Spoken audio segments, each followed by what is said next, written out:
Hello, everyone. Sarah Longwell here from the Bulwark with our resident Epstein expert. Do people call you that now? Do you get called the Epstein expert? My name has become very linked with Jeffrey Epstein's, I think. It's the worst. For better or for worse. It's no good, man. No good. Okay, so we wanted to hop on because there's a few things on the Epstein front that I wanted to chew on with you. The first one is that Mike Johnson was out there at the end of the week where he was saying Donald Trump is an informant on Epstein. Now, he was on the side of the angels here, guys. And I was like, well, this is brand new information. Is this real? Was Donald Trump, was he an Epstein informant? Will, tell us, was he? Yeah, I mean, so Mike Johnson's trying to kind of keep the heat off Trump here in terms of his relation to Epstein. And he makes this remark that I think at least in the Republican Party was among the leaders had never been heard before. This idea that Trump cooperated with the FBI or was an informant against Epstein. But what's funny here is that this kind of harkens back to this really popular QAnon and sort of broader like Trump grassroots rationalization of why we have these videos of Trump hanging out with Epstein, all this, why they were such close buddies at one point. And they say, well, maybe he was an FBI agent or an agent of Q or what have you, going inside the Epstein organization to take down the pedophile ring from the inside. Is there any evidence to support this claim? There's zero evidence. Interesting. You don't say. And, tell me more about the zero evidence. Like, where did this come from? What is he doing? Yeah, I mean, so for years, this idea has been, either Trump was cozying up to Epstein to take him down. When people look at other Epstein-Trump ties, like promoting Alex Acosta, the prosecutor who gave Epstein the sweetheart deal, making him the labor secretary in the first administration, you might say, why did he do that? And QAnon people would say, well, maybe he just wanted to bring attention. He wanted to elevate Alex Acosta's profile so then people would start looking into this sweetheart deal. And so, I mean, there's really no reality to it. But I think it's interesting to see it jump from sort of the QAnon fever swamps to now Mike Johnson in a gaggle just saying, I don't know, maybe he was an FBI informant. So is that the context? He wasn't saying he is, like he was an FBI informant. He was just saying, and this is a good distinction, because honestly, me, like as a Twitter scroller, even somebody kind of paying attention to the Epstein stuff, it's not that he said he was for sure. He's just speculating that these are things that could be. I will say, he says he was an FBI informant. He's very assertive about it. And the idea that he doesn't say, it was in the 80s or was it when Epstein got busted in 2018? I mean, when Trump was already president or 2019. I mean, it's really bizarre. And Thomas Massey on the Sunday shows today pointed out there's another issue here, which is that Trump has been saying this is all a hoax. So, was he an FBI informant infiltrating a real pedophile ring? Was it all a hoax? And in which case, what role would he have been an informant in? I mean, there's some obvious contradictions here.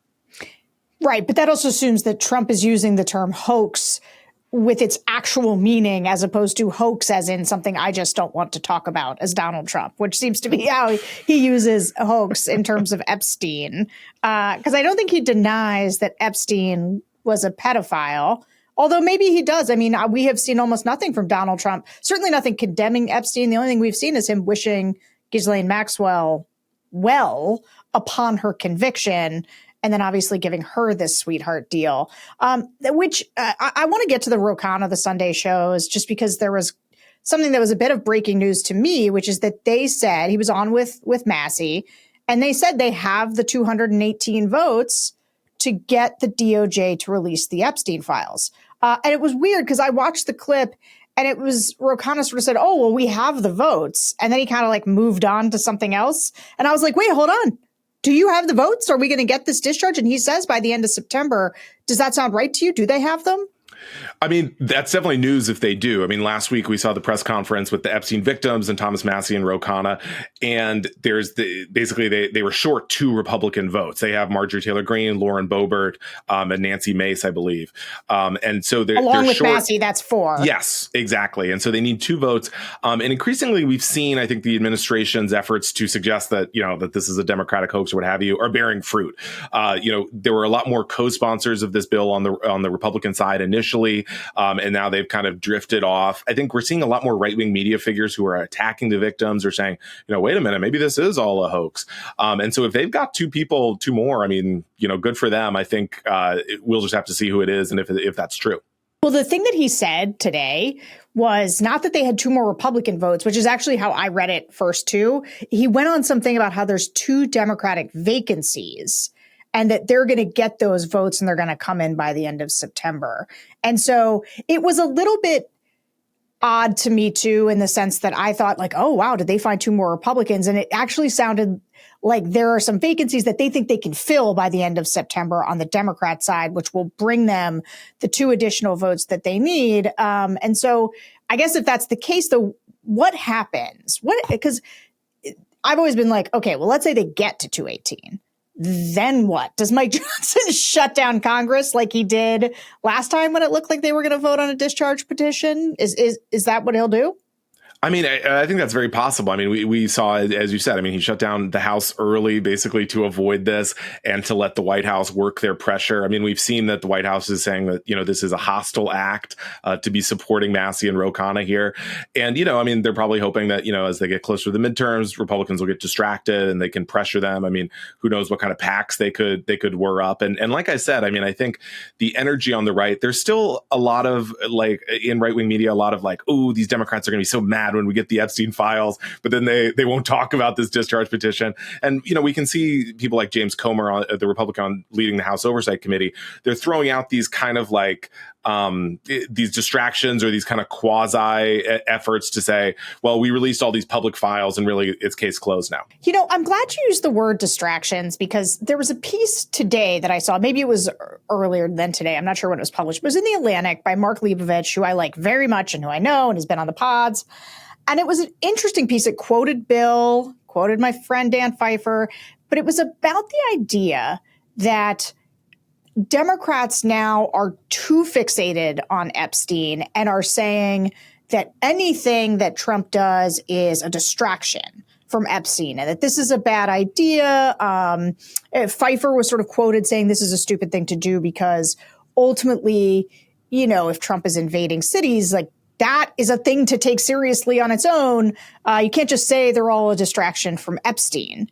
And it's funny, this word distraction, because also in the beginning of the Epstein conversation, Democrats were saying, well, Epstein's just a distraction from talking about the real kitchen table issues. And so this is like interesting game theory constantly going on about what's a distraction and what's a real issue. And I got to say, I take, not umbrage, but I do not agree with the premise of the piece that Leibovich wrote. And even like Bill was quoted in it. So, and Bill, I can't remember what Bill's quote was exactly, but it was something to the effect of, these aren't distractions. These are real things that are happening. And of course that's true. Like objectively, I went down and marched yesterday in the very hot heat about the occupation of DC with what appeared to be half the city. I couldn't believe how big this protest was. Marching to the White House, incredibly peaceful. Actually, like sort of people were in a pretty good mood. But everybody wanted to get the ICE agents out and the National Guard out. The thesis of this piece was that we should stop talking about these things as though they are a distraction. Just because I think they are objectively dangerous and not like, that doesn't mean that Trump isn't trying to be distracting from the Epstein files. Like for some reason at the Bulwark, I am typically one of the most careful one, or I don't look for, goblins behind every door. But I do think that Donald Trump's communications stature, like the way that he postures all the times to say, if I'm having a conversation I don't like, how do I get the conversation to a place I do like? And I don't put it past him for 1 second to be like, what I would rather be talking about is the crime in Chicago and saber rattling about sending the National Guard in there because I want to talk about crime instead of my crimes with Epstein or whatever. But do you think I'm crazy? Like I'm interested to know, I've been thinking about this idea of Epstein as a distraction. Like, are Democrats too fixated on it? Is somebody like me too fixated on how much Donald Trump doesn't want to talk about this? So pressing on it is ill-advised, or is it the right thing to do? Just like, what's your impression of it? No, I think you're right. I mean, I think we can keep kind of two things in our heads at the same time. And Oh, you know, wow. or maybe not. No. I mean, one would hope, one would think.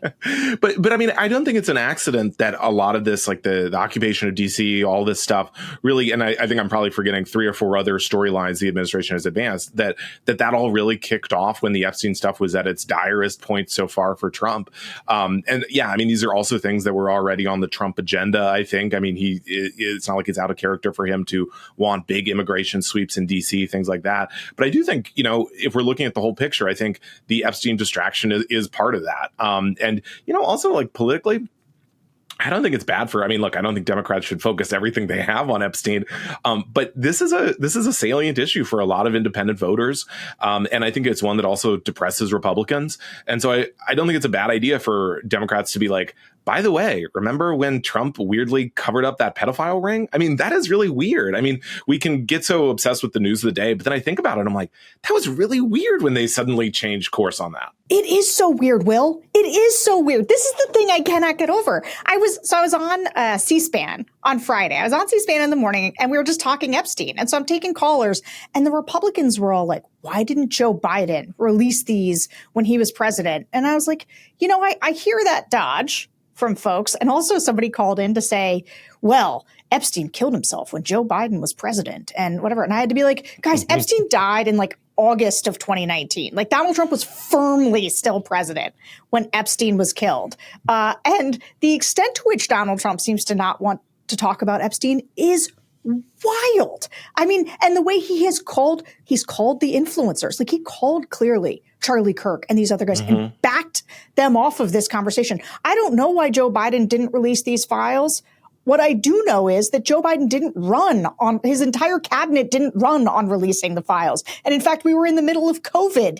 And so I just think he had other priorities and his voters had other priorities. But Donald Trump's voters, Epstein was a priority. And I'll tell you, in doing the focus groups with I've got these swingier voters. We've been talking to people who voted for Biden in 20 and then Trump in 2024. And I heard a phrase that I hear almost never in a focus group in recent weeks, which was, I regret voting for Donald Trump because he's not being transparent about Epstein. You never hear, I mean, there's 2 things people are complaining about. There are 2 things. It is costs and it is Epstein. These are the number one things that come up, what people are disappointed about Trump. The rest of them tend to be like excesses. Like I wanted him to get criminals out of the country, but I don't like, you know, what he's doing with all these deportations, or I want crime to go down, but like going into the cities is too much. Like they're on the margins, the excesses, but the straightforward ones are costs of things not going down like he promised and not being transparent about the Epstein files. So chastising Democrats for focusing on this issue, especially because it is the strangest thing I've ever heard. Like if you talk about it for 5 seconds, you go, this doesn't make any sense. Like, if you told me he was an informant, I guess I'd be like, well, that's an explanation. But of course, he's just shooting from the hip. He has no evidence he's an informant. Well, we know, I mean, in terms of the informant thing, you know, I mean, we know Donald Trump is such a famously selfless guy, you know, that he would risk it all for the country and to save young women.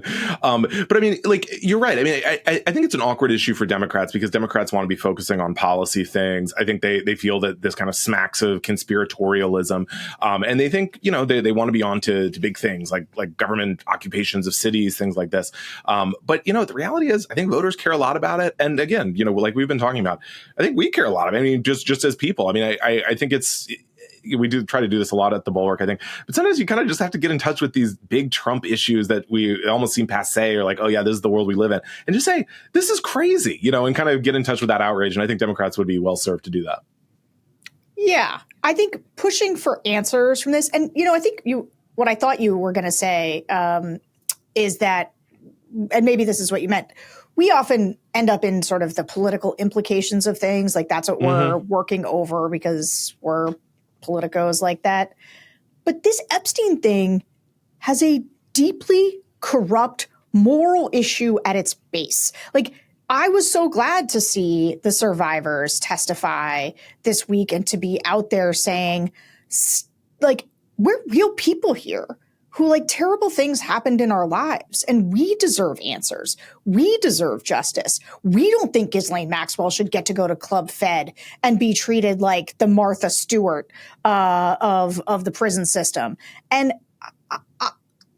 even this alone, forget all the other, like, you could forget all the other things Trump is doing and just look at this issue and say how he is behaving and what he is doing is flagrantly immoral, even if he's not involved. Just calling it a hoax, diminishing the pain of these survivors and these victims, giving Ghislaine Maxwell special treatment. Like, these are horrible things he's doing on their face, and we should know why he's doing them. Not to mention all the members of his cabinet who, while they were cabinet members, said we needed answers on this, said they had the answers, and then were clearly lying about it. So, like, it's bananas, and I don't see why we should all be like, well, this is a distraction from, invading DC. Like, let's walk and chew gum here, guys, because this seems like a big deal to me. Certainly bigger than Hunter Biden's laptop.